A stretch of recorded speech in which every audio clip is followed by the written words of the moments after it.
Alright, so typically I hate unboxings, but I'm excited about this one because I'm getting my new NAS and I have just displayed my address. So we're going to start over.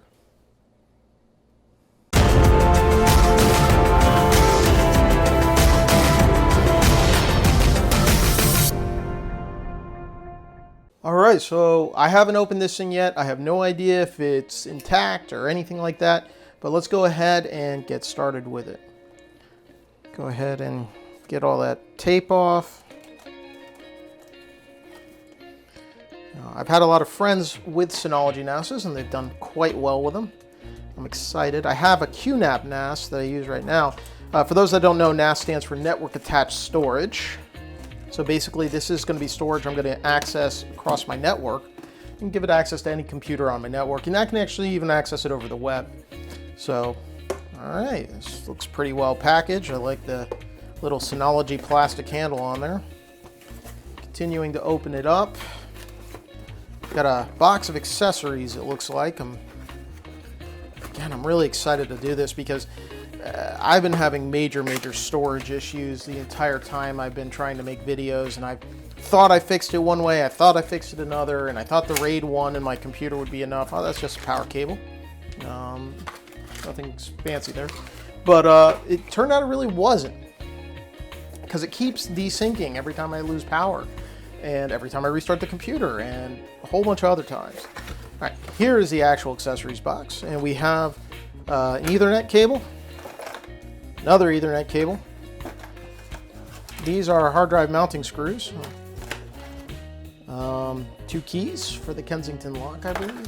Show you those. Whoa, dropped it. There you go, show you those screws again. Make sure I'm actually in frame.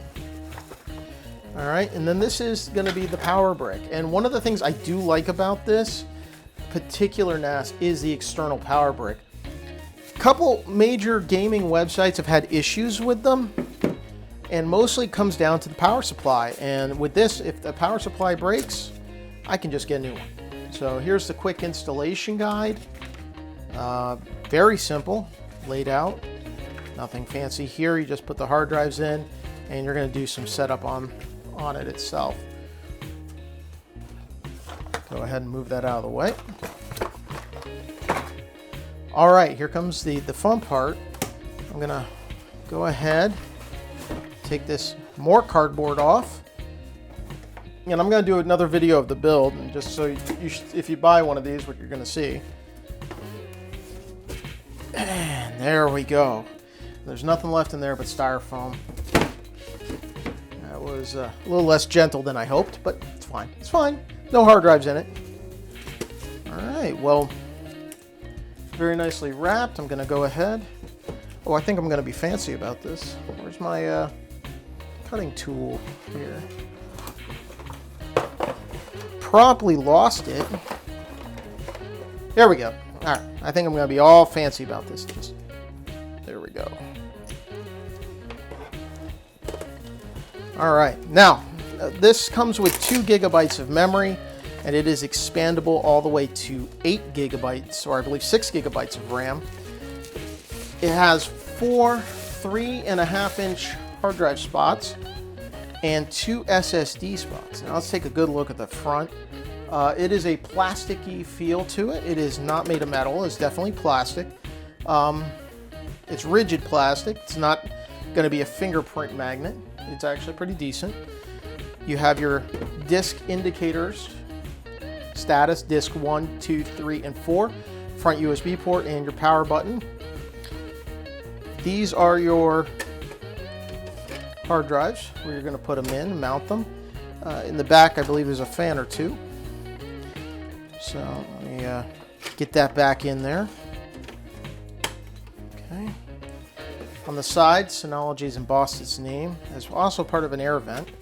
The back, we have 2 what appears to be 92mm fans, just off guessing here. You also have dual Ethernet ports. Now what this allows you to do is link these ports together through link aggregation. If one of the ports goes down, you're going to be able to still have one port going.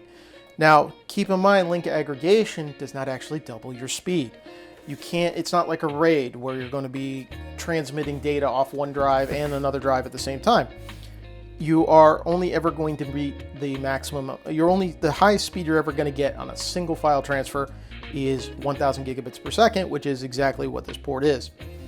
You also have a USB 3 port back here, which I intend to use by plugging in an external hard drive just to back up the NAS itself. Yes, it has redundancy, but God forbid this thing gets hit by lightning or something crazy, because I do live in an area that is frequently having that happen, regardless of the amount of power protection or you put in.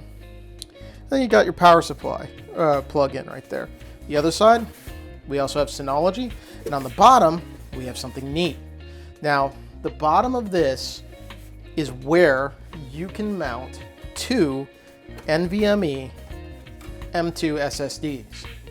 And I'm gonna put one in there. I've got a Samsung that I'm currently not using, so I'm gonna go ahead and install one in there so that I can go ahead and get a nice caching performance boost.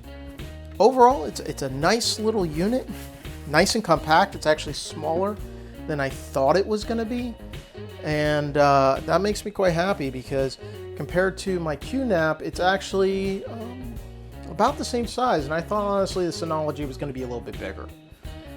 So, all right, look forward to the build video as soon as I get everything set up, and catch you on the next one.